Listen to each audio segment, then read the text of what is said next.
Bienvenidos, queridos hermanos, a este nuevo episodio de Tierra Buena para el Día del Señor.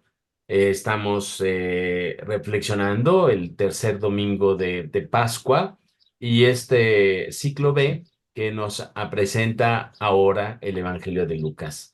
Pues el ciclo B generalmente es de Marcos, pero el Evangelio de Marcos es muy chiquito, es muy breve. Entonces la liturgia nos presenta otros pasajes del Evangelio de Juan y en este caso del Evangelio de Lucas. Bienvenidos todos y pues Jaime Paredes, bienvenido. Saludos, ¿qué tal? Toño Tame, bienvenido. Muchas gracias. ¿Qué tal? Saludos a todos. Muy bien. Pues te toca a ti, Toño, comenzar la reflexión. ¿Quisieras decir algo antes de leer el Evangelio? Sí, brevemente, nada más quisiera a todos los que nos hacen favor de vernos y escucharnos, comentarles que en este pasaje del Evangelio de Lucas que vamos a leer es inmediatamente después del pasaje muy conocido de los discípulos de Maús, ¿no? Para que entonces les pediríamos que en sus casas, pues para que tengan así el contexto completo, pues leyeran los versículos anteriores del Evangelio de Lucas que hablan precisamente de ese pasaje de los discípulos de Maús, ¿no? Y comentar, fíjense cómo en esta visión de Lucas no solamente estaban los 11, sino incluyen también a estos dos discípulos de Maús, porque también los toman en cuenta. Entonces empezamos a ver la universalidad del mensaje de Jesús con este pasaje. Hasta ahí mi introducción. Muy bien, muy bien. Pues el pasaje de los discípulos de Maús me parece que se lee en el ciclo C del Evangelio de Lucas, entonces, ¿o no? No, en el A, No, en el A. en el A. Ujú. Perfecto, muy bien, muy bien. Pues entonces, Jaime, ¿nos haces el favor de leer el Evangelio? Sí, del Evangelio según San Lucas. Cuando los dos discípulos regresaron de Maús, llegaron al sitio donde estaban reunidos los apóstoles, les contaron lo que les había pasado por el camino y cómo habían reconocido a Jesús al partir el pan. Mientras hablaban de estas cosas, se presentó Jesús en medio de ellos y les dijo, la paz esté con ustedes. Ellos desconcertados y llenos de temor creían ver un fantasma. Pero él les dijo, no teman, soy yo. ¿Por qué se espantan? ¿Por qué surgen dudas en su interior? Miren mis manos y mis pies. Soy yo en persona. Tóquenme y convénzanse. Un fantasma no tiene ni carne ni huesos como ven que tengo yo. Y les mostró las manos y el costado y los pies. Pero como ellos no acababan de creer de pura alegría y seguían atónitos, les dijo, ¿tienen aquí algo de comer? Le ofrecieron un trozo de pescado asado. Él lo tomó y se puso a comer delante de ellos. Después les dijo, lo que ha sucedido es aquello de que les hablaba yo cuando aún estaba con ustedes, que tenía que cumplirse todo lo que estaba escrito de mí en la ley de Moisés, en los profetas y en los salmos. Entonces les abrió el entendimiento para que comprendieran las escrituras y les dijo, está escrito que el Mesías tenía que padecer y había de resucitar de entre los muertos al tercer día y que en su nombre se había de predicar a todas las naciones, comenzando por Jerusalén, la necesidad de volverse a Dios para el perdón de los pecados. Ustedes son testigos de esto. Muy bien, muy bien. Muchas Pues, gracias. antes de comenzar la reflexión, quisiéramos recordarles que si les gustan estos videos, nos den like, comenten, compartan, porque eso nos hace mucho bien. La comunidad está creciendo, pues no a pasos agigantados, sino creciendo como muy discretamente, pero les encargamos que nos den like porque eso nos ayuda mucho. Toño, adelante. Muchas gracias, Padre Miguel. Empezaría este comentario diciendo, esta ya es la parte final del Evangelio de Lucas. Despuesito del versículo 48 que leemos aquí, hay un versículo adicional que habla de que Jesús les va a mandar el poder de su Padre, y después unos versículos muy cortitos, 3 versículos que hablan de la ascensión del Señor. ¿Por qué? Porque recordemos que Lucas escribe otro libro que es los Hechos de los Apóstoles, y este libro parte precisamente con esta escena de la ascensión del Señor, que ya la relata con más detalle Lucas, ¿no? Y yo quisiera comentarles, queridos hermanos, Padre Miguel, Padre Jaime, no pensemos que Lucas va en contra de lo que dice Juan. Hace 8 días escuchamos el Evangelio de Juan, y Juan nos narra que esta primera aparición de Jesús ante los apóstoles, aparentemente o de primera vista, veríamos que el único que duda es Tomás. Aquí vemos que no, ¿no? Aquí vemos con lo que nos narra Lucas de que los apóstoles estaban desconcertados y llenos de temor creían ver un fantasma, lo cual habla de que así somos los seres humanos. Cuando algo no lo explicamos, nos llenamos de temor y creemos ver lo que no vemos, ¿no? Entonces, Jesús, con toda paciencia, igual que veíamos en el Evangelio de Juan hace 8 días, con toda paciencia explica y demuestra que es Él verdaderamente. ¿Y qué prueba más podría dar Jesús que sentarse a comer con ellos? ¿No? Ya qué más podría hacer, ¿no? Ya les muestra que es Él, le dicen que lo toque, no dice si lo tocaron o no, ¿verdad? Pero dice toquen y convénzanse, y les da una prueba más, sentarse a comer con ellos. Y entonces nosotros podíamos preguntarnos hoy para nosotros, ¿qué nos dirá este evangelio? Pues yo quisiera interpretar que este evangelio hoy a nosotros nos dice que así como los apóstoles hace casi 2000 años de primera vista no creían en que Jesús hubiera resucitado, porque vaya, la impresión debe ser increíble, ¿no? Además vemos cómo Lucas detalla muy bien en sus versículos las reacciones típicas de los seres humanos, ¿no? La primera que nos dice es, ellos desconcertados y llenos de temor creían ver un fantasma. Y después dice, déjenme aquí ubicarlo, pero ellos como no acababan de creer de pura alegría y seguían atónitos, ¿no? Cambia del temor a la alegría, ¿no? Es que así respondemos los seres humanos, ¿no? Nos crea algo temor, no acabamos de entender, y aunque seguimos quizás experimentando esas dudas, como ya empieza a haber visos de que estamos creyendo, entonces nuestra expresión cambia y cambia a alegría, del temor a la alegría, ¿no? Entonces, Lucas lo narra muy bien.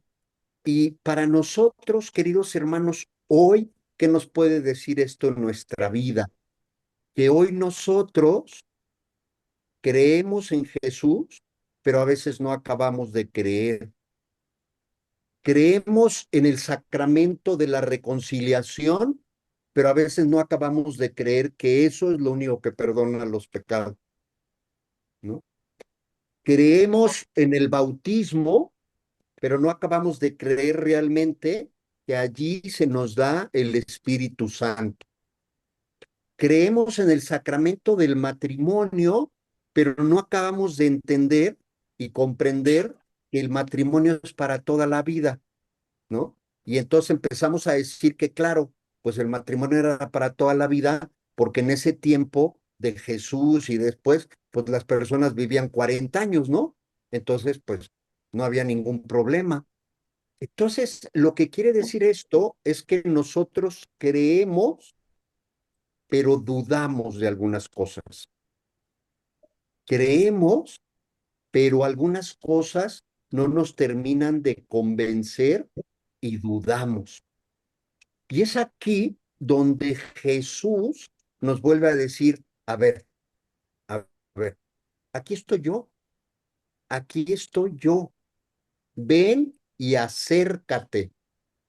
Y nos podríamos preguntar, pero nosotros no nos podríamos acercar como los apóstoles se acercaron a Jesús y sentarse con él a comer. Y yo diría, sí, sí podemos, porque Jesús, por medio del sacramento de la Eucaristía, se queda con nosotros. Jesús verdaderamente está allí. Y entonces yo me puedo sentar con él y tenerlo a él. Y entonces convencerme que realmente lo que él nos dice, lo que él nos transmite es real y verdadero. Pero, ¿qué tendríamos que hacer aquí? ¿No?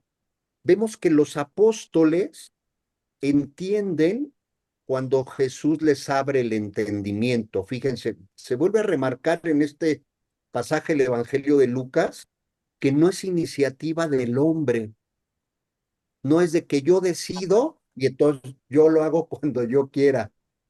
Sí, siempre y cuando primero haya la invitación de Jesús.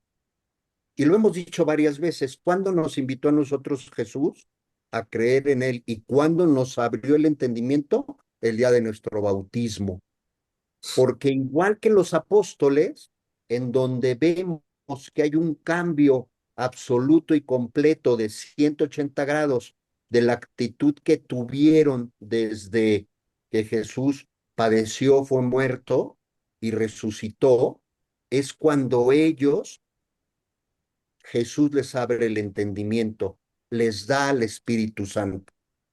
Aquí no nos lo narra Lucas, él lo narra de manera diferente como lo narra Juan y lo narra en los Hechos de los Apóstoles. Ya platicaremos cuando nos toque hablar de Pentecostés, ¿no? Pero a nosotros se nos dio el Espíritu Santo el día de nuestro bautismo. Ahí se abrió el entendimiento, ¿no? Entonces ya tenemos el entendimiento, ya podemos realmente creer en Jesús y tenemos que, igual que los apóstoles, recibir este mensaje que les da Jesucristo, ¿no?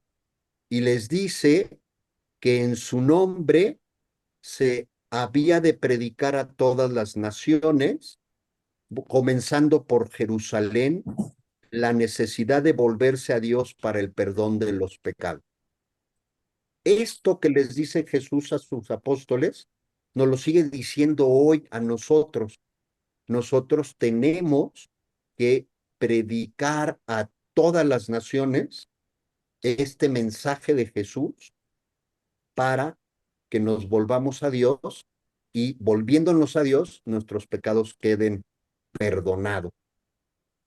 Y la última frase que tiene este evangelio dice, ustedes son testigos de esto, que es una frase, queridos hermanos, que Jesús nos dice hoy constantemente.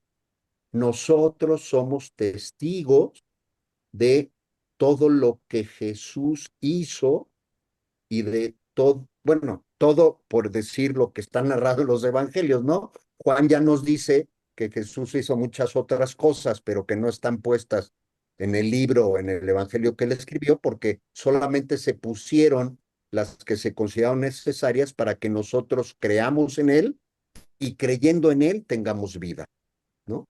Entonces nosotros somos testigos de esto. Y yo creo que este es lo que yo rescato en este primer comentario de este evangelio que acabamos de escuchar de Lucas. Hasta ahí quisiera yo dejar este primer comentario, Padre Miguel y Padre Jaime. Qué padre que nos haces este análisis tan detallado. Padre Jaime. Sí, A lo mejor yo quisiera partir un poco de la comparación, es muy parecido el texto de Juan con el de Lucas, Ujú, solamente veo algunos detalles. Jesús se presentó en medio de ellos, eso es también de Juan. La paz ujú, esté con ustedes, lo recordamos, también ujú, lo escuchamos en Juan, lo que decía el padre diácono del desconcierto o el que no acababan de creer. Bueno, Juan lo pone en Tomás, pero igual también en los discípulos que estaban espantados. Eh, los otros elementos es yo soy en persona, esta presentación de Jesús, esta muestra de las manos y el costado. Aquí son las manos y los pies, se presenta, ¿no? Presenta como el misterio de la cruz. Eso también está en Juan. La alegría, eso que se torna, ¿no? Del miedo a la alegría también está presente en Juan. Bueno, son elementos. Y yo lo que veo detrás del texto del Evangelio, pues es toda esta dinámica de la iglesia que están haciendo, de la dinámica de la comunidad que está ya surgiendo, se está consolidando, va caminando. El inicio es entre ellos, ¿no? La dinámica es entre ellos. Iban contándose cómo vieron a Jesús, cómo son testigos de Jesús, y se va fortaleciendo la comunidad. Así inicia el Evangelio. Regresaron de Maús y encontraron a los 11 y empezaron a platicar de cómo lo habían reconocido al partir el pan. Un dinamismo muy fuerte, un dinamismo de compartir nuestra fe, compartir nuestra fe en Cristo resucitado. Es la dinámica de las comunidades. Yo lo ubico aquí en las comunidades pues, parroquiales, en las comunidades de nosotros. ¿Cómo podemos reunirnos precisamente para ir compartiendo nuestra experiencia de cómo vamos descubriendo a Jesús en la Eucaristía, que es el centro de nuestra vida?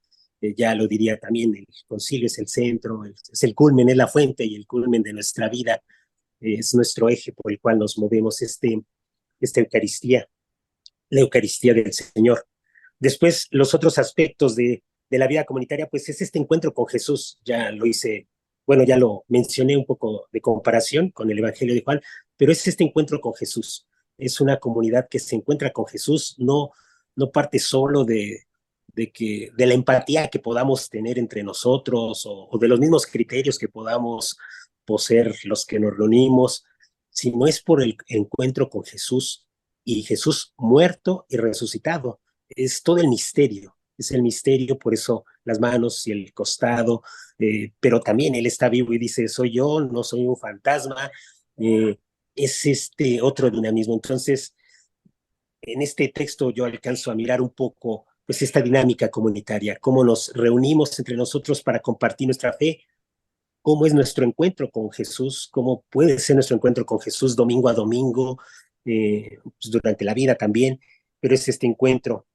Después, el dinamismo de la comunidad cristiana es la comprensión, sí, de nuestra vida, pero desde Dios, desde esta acción amorosa de Dios. Entonces, es bello cómo empieza a explicarles lo que ha sucedido, es aquello de lo que les hablaba yo cuando aún estaba con ustedes, que tenía que cumplirse lo que estaba escrito en la ley de Moisés, en los profetas y en los salmos.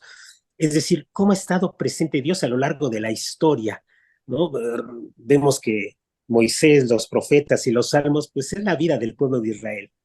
Y uno empieza a comprender la propia vida desde Jesús. Jesús nos la va explicando, nos va clarificando cómo han sido nuestras caídas. Recordamos todo el tránsito del pueblo de Israel, la idolatría, las divisiones, las rebeldías, el corazón duro y cómo Dios está presente. Esa comprensión, que es una comprensión sí racional, pero también pues desde la experiencia de vida, desde el corazón, pues uno va diciendo, es verdad, Dios nos abre nuestro entendimiento para comprender que Dios va estando presente en nuestra historia, está presente en nuestra historia, salvándonos, está presente dirigiéndonos, está presente conduciéndonos. Lo ha hecho a través de la historia de la salvación, pero después viene la última parte del Evangelio en donde les dice, era necesario que el Mesías tenía que padecer, es decir, Dios mismo tenía que padecer en su Hijo Jesucristo. Eh, ya no envió otros personajes de la Biblia, ya no envió otras personalidades, sino es él mismo el que toma la batuta.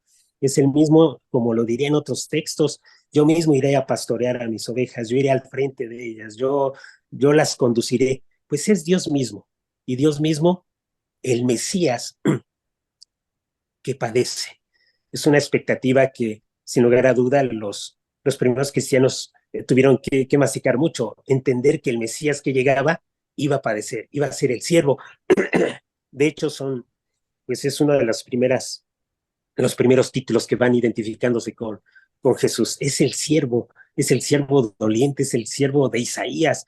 Empieza a dar luz toda esta expectativa. Esperar al Mesías, pues sí, ya no tanto como las huestes davídicas o el ejército político, no, sino empezar a descubrir que Dios, para Dios es necesario padecer, ¿no? Estar con nosotros en nuestra historia, con nosotros padeciendo.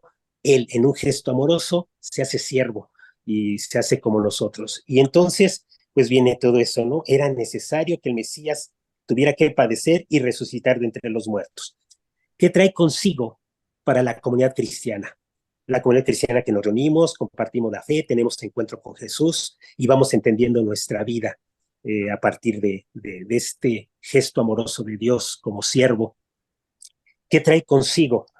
Pues una conciencia, ¿no? Del perdón de los pecados. Somos perdonados por Jesús porque no podríamos unirnos a Jesús si Él no nos perdonara. No, no podríamos unirnos a Dios o sentirnos de Dios si Él con su misericordia no nos levanta, no nos reconstruye, no nos redime. Entonces, por eso el último mensaje es ahora la apertura. Eso también es un dinamismo de la comunidad cristiana, ¿no? La apertura. Vayan a todas las naciones y dice, a predicar a todas las naciones, comenzando por Jerusalén, la necesidad de volverse a Dios para el perdón de los pecados. Ustedes son testigos de ello. Y es así como se cierra pues esta experiencia comunitaria, esta experiencia en torno a Cristo. Solamente resumo, el primer cuadro, pues las comunidades compartiendo su fe, el dinamismo interior es el encuentro con Jesús, con la forma en que Jesús se muestra a cada uno de nosotros.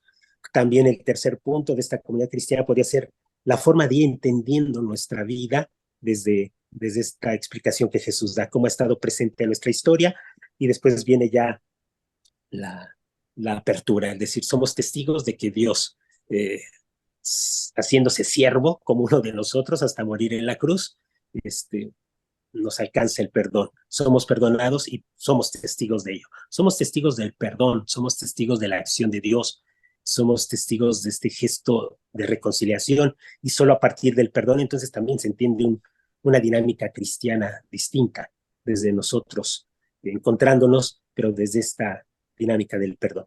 Por ahí yo lo vería, este Mm, texto. Muy bien, muy bien, muy bien. Em, yo aportaría una cosa muy sencilla, ¿no? ¿Por qué los discípulos hablan todos de unas apariciones distintas, ¿no? En el fondo, el mensaje es muy claro, pero las palabras que usan son muy distintas. Em, Bien, cuando uno está en un juicio y que varios testigos hablan de la misma cosa, las autoridades desconfían mucho de las frases preconcebidas y aprendidas de memoria, ¿no? Un juicio de diferentes testigos no es válido cuando los testigos relatan con las mismas palabras como si se hubieran aprendido de memoria las cosas. Lo que vemos en la Biblia son testimonios, como en un juicio, testimonios de personas que vieron las cosas, pero que las interpretan de muy diversas maneras. Un mismo acontecimiento contado por diferentes personas son relatos diferentes. En el fondo, el juez, pues los que juzgan, tienen que estar pues traduciendo estos relatos para encontrar el verdadero fondo. Y Recordemos que Lucas no estuvo en en la resurrección de Jesús. Lucas recoge las tradiciones que estaban en las comunidades de los relatos de las apariciones. Pero en general, en la Biblia encontramos relatos muy similares, no dichos con las mismas palabras, sino relatos muy similares, lo cual podría hacer que un juicio tuviera validez. En un juicio el testimonio tuviera validez. Entonces, ya voy a señalar cosas que me interesan mucho. ¿Cómo fue la resurrección de Cristo? Con lo que hemos dicho muchas veces, no sabemos, no sabemos. A ciencia cierta, no sabemos. Porque no le hicieron pruebas de laboratorio a Jesús resucitado, no le tomaron fotos, no, bueno. Lo que nos describen los relatos de los testimonios del resucitado era que Jesús resucitado no es el mismo que se murió, no es el Jesús muerto y que pues no estaba muerto, revivió, se paró de la tumba porque estaba en un estado catatónico. No, no se habla de eso. Se habla de una persona que se parece, que es la misma, pero está con características totalmente distintas.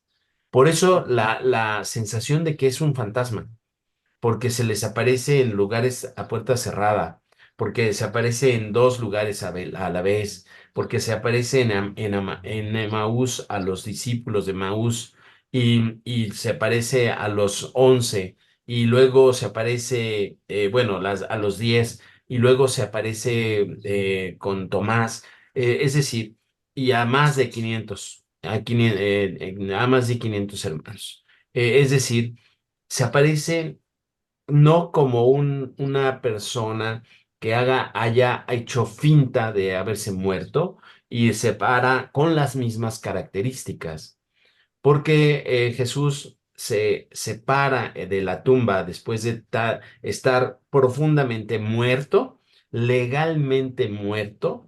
Estos 3 días afirman que legalmente estuvo muerto y luego se para en una situación distinta.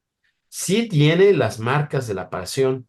Las marcas de la pasión son la prueba de que es la misma persona, que es una persona que resume, como decía Jaime, la cruz y la resurrección.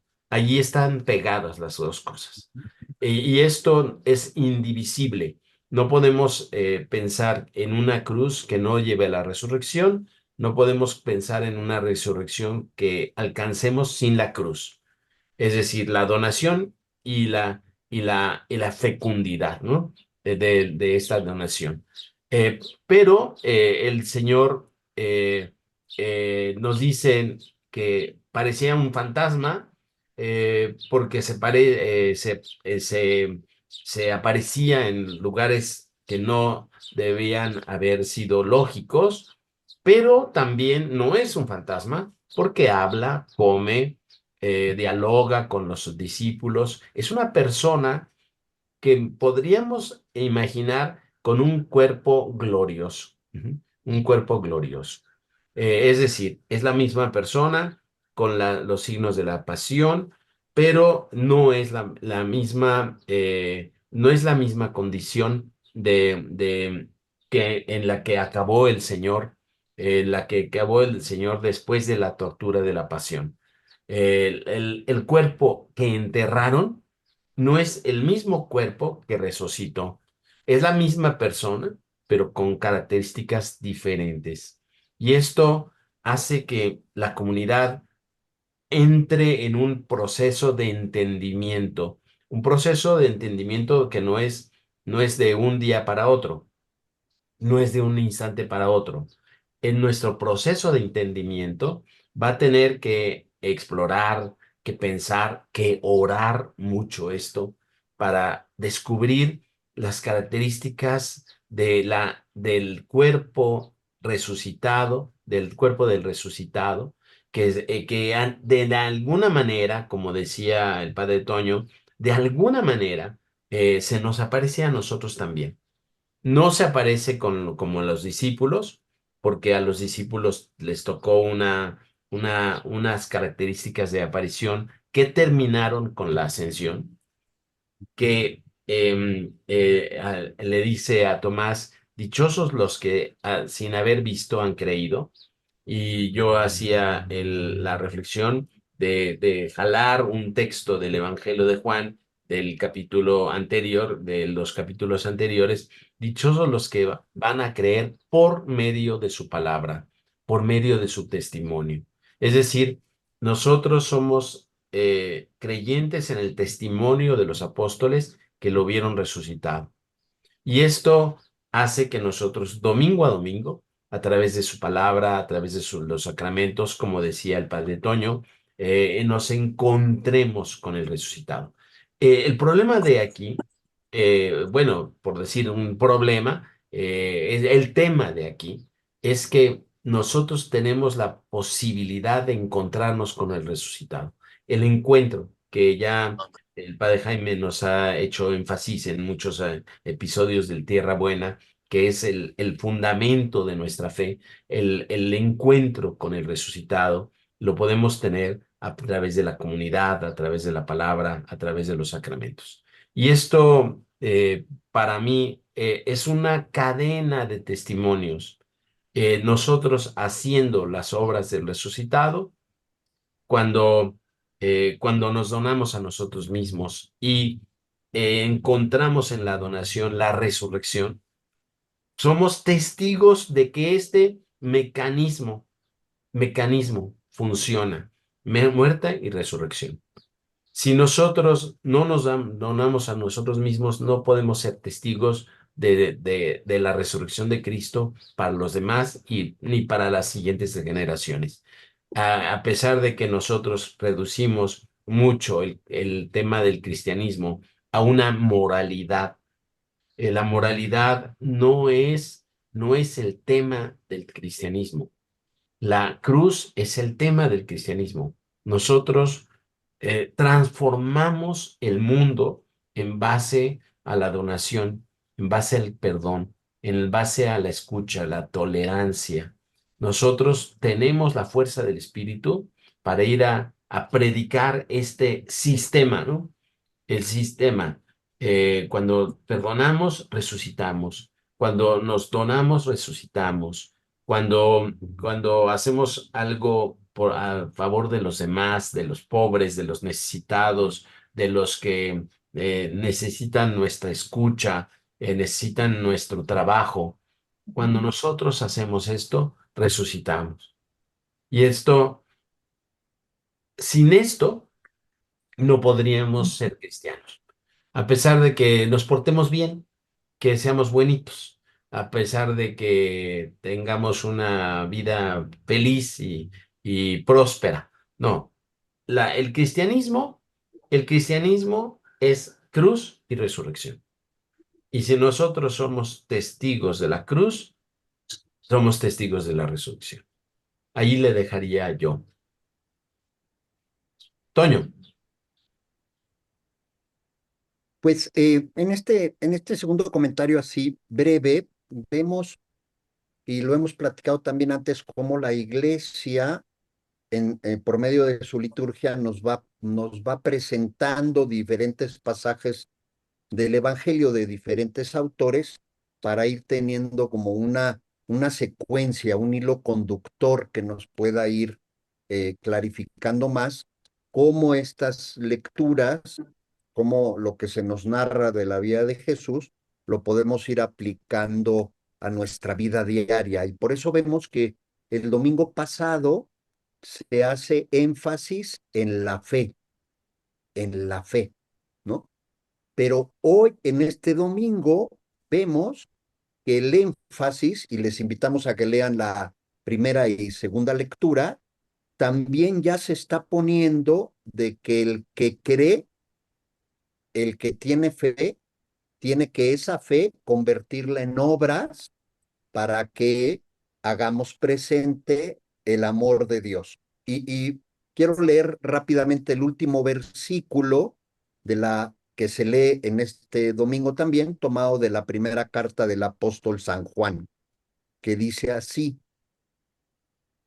el que dice yo lo conozco, pero no cumple sus mandamientos, es un mentiroso y la verdad no está en él. Pero en aquel que cumple su palabra, el amor de Dios ha llegado a su plenitud. Esta también es la invitación que hoy nos hace Jesús, ¿verdad?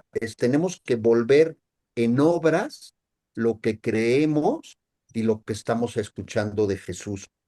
Y lo ligo con, ya había yo leído este versículo, tomado del Evangelio de Lucas, de que a todas las naciones se debe de predicar, comenzando por Jerusalén, la necesidad de volverse a Dios para el perdón de los pecados. Entonces vemos la fe no se puede quedar ahí, tiene que convertirse en obras y tenemos que vivir de acuerdo a ese mensaje que hemos recibido y del cual creemos. Yo aquí dejaría mi segundo comentario. Perfecto. Muchas gracias, Toñito. Jaime, ¿quieres hacer una segunda intervención? No, yo le dejaría ahí. Muy bien. Yo, Comentario. yo terminaría llamándolos a que escuchemos bien los testimonios de los apóstoles cuando a partir de este momento de la resurrección, como decía el padre Toño, vamos a comenzar a leer los milagros y los prodigios que realizaban los apóstoles como un signo de la transmisión. Estos judíos que habían creído en el mesianismo de Jesús, se dan cuenta que la resurrección es el impacto del Espíritu que los lleva a hacer las mismas cosas de Cristo. Y si no tienen algún inconveniente, algún comentario más, pues te despedimos este episodio. Eh, en este momento, después del episodio, vamos a tener un nuevo anuncio de un curso que ya montamos del Instituto Virtual en el YouTube. Les recomendamos mucho porque es un curso maravilloso del Evangelio de Marcos, dictado por el padre César Corres. Entonces, ya tenemos dos cursos, el de la breve historia de la salvación del padre Jaime Paredes y ahora del el Evangelio de Marcos, que son muchos capítulos, pero que los van a disfrutar enormemente y va a servir como complemento para nuestras reflexiones. Pues muchas gracias a todos. Nos vemos a la próxima. Hasta pronto.